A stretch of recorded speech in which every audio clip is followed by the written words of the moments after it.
What up, y'all? Welcome back to the Bees Like That podcast. As always, I'm your host, Chris. Today, I wanted to talk to y'all about something that it's not a new thing, but recently it's been something that I've seen a few times, either on like social media or overheard people talking about, but mostly on social media because I follow a few people on social media who are also in recovery. I try to try to pepper in to the different things that I consume throughout my day, elements of recovery, right? Because this stuff kind of adds up. And if you get a steady diet of too many of the other things and not enough of the things that you need, just like anything else, this can add up. And sometimes the results aren't good. Anyway, one of this thing that I'm talking about, this reoccurring topic, is medication, pain medication specifically, while in recovery, using it as prescribed. And I wanted to talk a bit about that and how that's at certain points been a part of my life and how I deal with it, my views on it, etc. So I definitely am of the opinion that so first off, it's a slippery slope, right? So all of the medical providers that are in my life that I work with, and even the ones that are new, I let them know off the bat, that I'm in recovery and that pain medication is not something that I have an interest in. So we first will attempt, if this is a situation where the conversation warrants it, but they all know. But if it's a situation where there's some pain involved, where typically there would be pain medication prescribed, I let them know that I have no interest in that and that we should discuss some alternatives to pain management. And they're 100% on board 100% of the time. So that's that first. Second, there certainly are circumstances in life, not for just people in recovery, but otherwise, that pain medication is appropriate. Like, you're in a substantial amount of pain and it's going to be pretty difficult to not be distracted or to operate, period, or function in your life in general while, experiencing this level of extreme pain. Totally get it. It's appropriate then to take medication under the supervision of your medical provider and as prescribed. 100% on board with that. There is also a circumstance where, as addicts, we're experts on our bodies and how this pain manifests, how intense it is, and whether or not we really know and accept that we should be taking this medication, right? Because what I think I observe is that this is a term that is sometimes used as an excuse. Oh, well, you can't take away my recovery date because I have this medication and I'm taking it as prescribed. It doesn't matter that I've been on it for months. I'm not doing my drug of choice, etc. Okay, I'm not here to take anybody's inventory. I'm just saying, again, when you should and should not take pain medication. And if the pain that you're experiencing warrants it, or if you're just a little uncomfortable, and you should just be all right with taking some Tylenol and ibuprofen on a rotating basis. How this impacts or manifests in my life. In the time that I've been in recovery, this time in almost 6 years, there have not been, so I have had some legitimate back issues for most of my adult life. I'd say since my early 20s is when it started. And periodically, I have a flare-up or an episode. I've had a couple of surgeries. I've talked about this before, where especially if I'm really out of shape, I'm carrying around a lot of like visceral abdominal fat, where this can tend to be a really distracting problem. And I deal with, moderate to severe pain. Nothing incapacitating, but definitely something that, it makes you a bit grouchy, and it does distract you from things and definitely limits, your ability and your activities and all this other stuff. Anyway, I've dealt with the elements of that since being in recovery. Never once did I stop to think that I should go to the ER or to my doctor and talk to him about my back pain. I have thought about sports therapy, and I have engaged in, temperature variant dipping, which is hot and cold, and other forms of, I guess, physical therapy that are accessible to me. And that works. That stuff definitely works. And I think that in those circumstances, when it does work, it's the better option because A, you're setting up habits, teaching yourself how to deal with this stuff. And B, I think it gives people a better idea about prevention. And some people use this corny term called prehab. I don't know. I think that's just too in vogue for me. So I just like to say prevention, injury prevention. So not doing things that are going to aggravate said injury or create a problem for yourself. That's prevention tip number 1. Number 2, move your body around and do it in ways that are functional. And shut up. And do it in ways that are functional, meaning that you're moving in patterns in your life that you're typically moving in, and you can do it under load and stress and for, reasonably extended periods of time without hurting yourself. Progressively, you build up to a place where this is something that you do on a regular basis, and it's therapeutic and it helps. Also, weight management. That helps on all fronts with stress level in the body and also in the mind. Also helps with injury prevention. All the way around, it's just a better approach to your life. Now, just because it's been prescribed and you take it as prescribed doesn't mean that you're not having fun with it, that you're not getting a little loopy, that you're not intentionally getting high. When the pain is gone, you're still taking it until it's gone. That, in my opinion, is a mistake. And that, in my opinion, is closer to a relapse. That, in my opinion, is closer to abuse. And in my opinion, notice I repeat that again, I don't think that aligns, at least with me personally, with a sound model of recovery that I want to live my life by. Just throwing that out there. I had a tooth pulled, a few teeth pulled. I had a pretty extensive dental work done in the last couple of years with crowns and tooth extractions and root canals and all that stuff. Not a single opioid was taken. Not a single one. They asked me if I wanted them. I said, nope, do not. I'm good. I didn't use any of the gas. As close as we came was the numbing stuff that they use on your gums, which is kind of important. Otherwise, I don't know. I mean, I guess there might be some super studs out there who could go through that without any kind of like nerve blocking medication, but Chris cannot. And was it uncomfortable? For sure. Yeah. Did it make it a little harder for me to fall asleep because it was kind of throbbing in certain ways that I would position my head? For sure. Was I able to manage a majority of that discomfort and quote unquote pain with Tylenol and ibuprofen,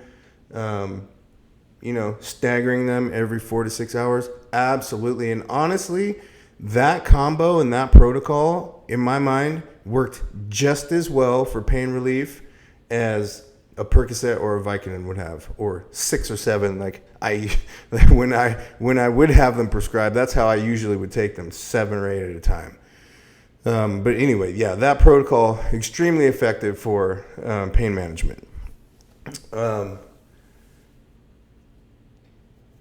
In my head, and according to the version of recovery that makes sense to me for my life, I can't play with any of it. I can't. There's no room. Well, I won't allow myself any room in that regard unless it's something major. Like if I had some major surgery, then yeah, my doctor and I, we're gonna have a talk about it. But we're also gonna have a talk about the duration and for how long, because doing all the right things, you just can't. In my mind, I can't extend this longer than it needs to happen. That's just me. Now, this I see for some people, and because I've heard it out of their mouths, this I see for some people causes some really distinct feelings. And resentment is on the top of that list. A little bit of self-pity is in there for sure. So, again, not taking anybody's inventory, just what I observe objectively. this kind of stuff can usually be, processed through solid step work and being around, whether it be a man or a woman, solid men and women in recovery. Just as a side note, but the not overarching, but a common theme, even though not expressed in the same way through each of the places that I've observed this, is I heard they say it's unfair. It's unfair. Well, I mean, far be it for me to tell another person how to feel. And I think that taking a step back and looking at it,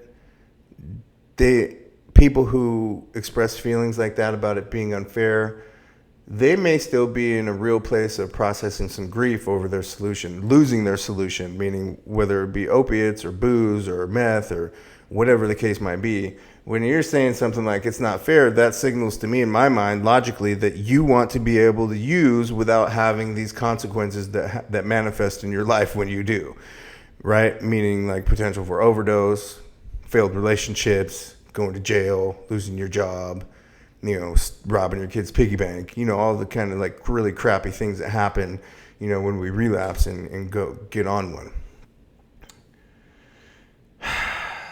I've experienced those feelings.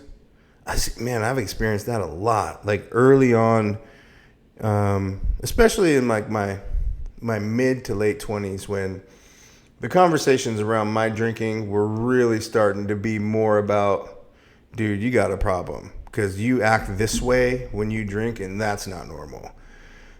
Drinking is one, and also drinking is just one of your problems, because when you act this way, you say these things, and that signals some deeper seated issues, and you should probably get that checked out. All true, 100% in my case.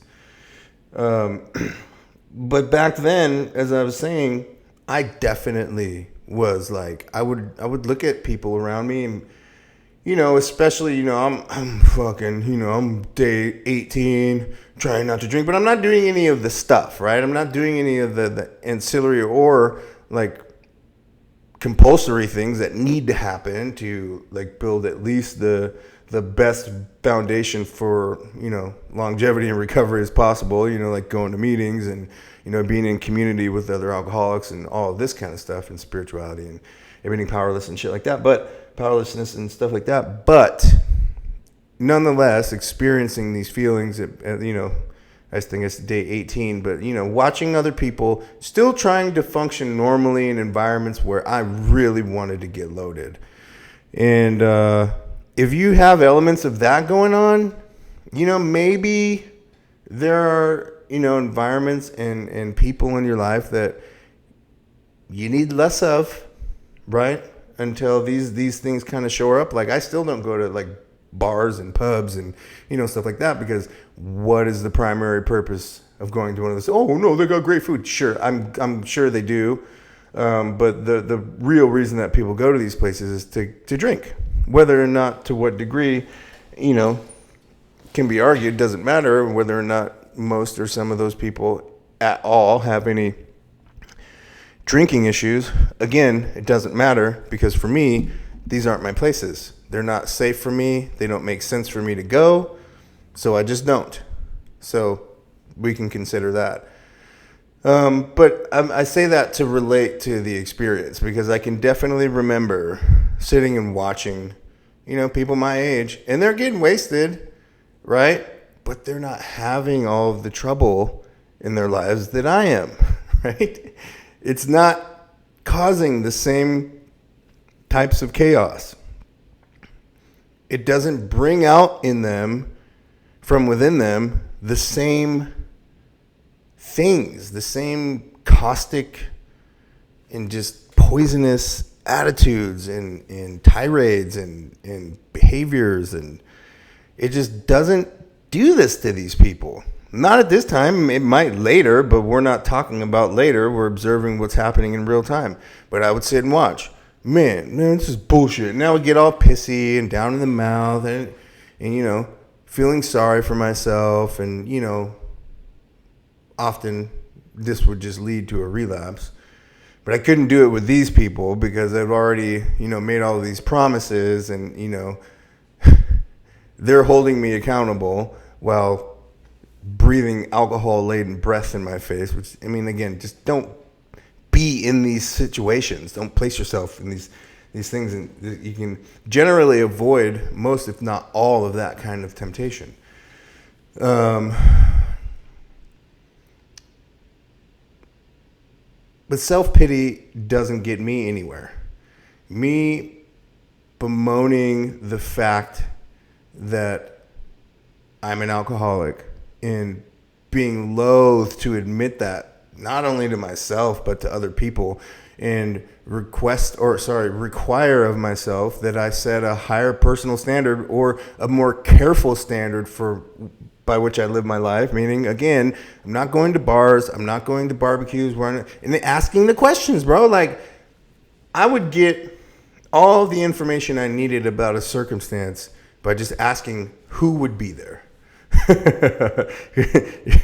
And if it's like a birthday or a barbecue or something like that, I'm like, oh, yeah. So what's the occasion? Oh, just because? Who's going to be there? You know what, man? And I wouldn't lie about it. I would either just say no thanks, or I would say no, it's not a good idea for me because I know people are going to be drinking. And that became easier. And it is easier because when you say that, you just cut to the heart of the matter.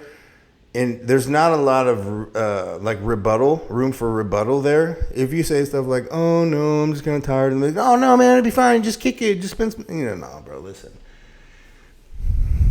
Just limit your exposure is all I'm trying to say. But not to get too far off into the weeds with this stuff. The original point being, listen, our minds, especially as addicts and alcoholics, are crazy places to be. Crazy places to be. If I told you about some of the stuff that was going through my head today for no damn reason, you'd probably be like, what the fuck is wrong with this dude? So I won't. But I process this stuff in my way, and it works. But the point is, our minds can be a crazy place to be. And having a plan for occupying that space, especially when it's kind of unstable or rocky, is really solid. So what do I mean by that? I mean, again, solid recovery foundation, living your life by spiritual principles, having people that you can connect with, whatever it might be, having that in place is much safer than not having that in place. Giving yourself something to fall back on. Because in those moments when, it's just me and I'm early in recovery, which has happened before, I can justify all kinds of shit. And especially if you have to get in character, like most of us who've accessed ER departments for pain medication know really well how to do. You've got to, with the ooh, ee, ah, and you know exactly when to wince and, when to pull back and how to favor a limb and all this stuff, the drug-seeking behavior that the medical professionals recognize. But, especially at the ER, most of the time they'll give you like, fuck, here's 10, get this fucking guy out of here. But you fall into this kind of role, and then on the heels of that, leaving that environment, you carry that back with you into your real life because now you have to justify, this prescription to your wife or your partner or your husband or your girlfriend or your boyfriend or your parents or whoever is around you that understands and is worried that this might be a bad idea for you because they know that you're in recovery or that you should be in recovery. Chances are, if you've accessed a prescription, whether or not legitimately or not, and you didn't really need it, you're probably kind of close to the edge anyway. But the point I'm making is we are very able to continue that role, that method acting if I mean, I can't think of a better way to put it. That method acting role where you just kind of immerse yourself in this character, and then you can justify all these things like, no, my back hurts. Well, I need this. Okay, cool.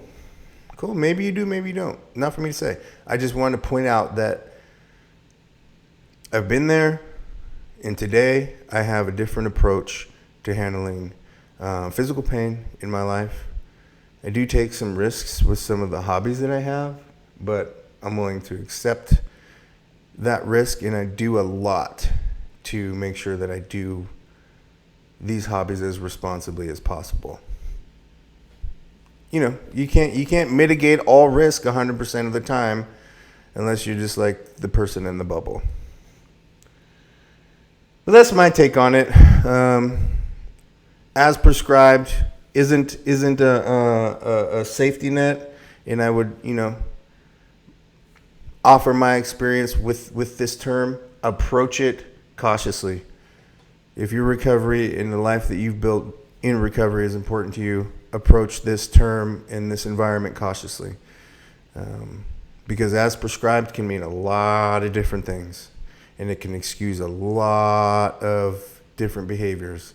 And then before you know it, you're caught up in a whirlwind of something that you didn't want, plan, or have any desire to be in, but now you are. And you're stuck like Chuck, out of luck. Anyway, if you didn't do it on the way in, please think about doing it on the way out. The support helps. I'm just trying to get subscribers over 60. I've been doing this for a couple of years, and I see people watch. I look at like the analytics, and people watch the content, but y'all ain't liking. You're watching the whole video, but you're not liking. You're not subscribing. You're not sharing. Like, are you afraid that if someone finds out that you liked or like subscribed to my channel, they're gonna view you differently? Maybe they're gonna judge you because Chris is crazy, got a bunch of wacky ideas about life. Anyway, like, share, subscribe so you can stay up to date on all of the cool, wacky, fun stuff we talk about here on the Bees Like That podcast. Appreciate y'all. Peace, y'all.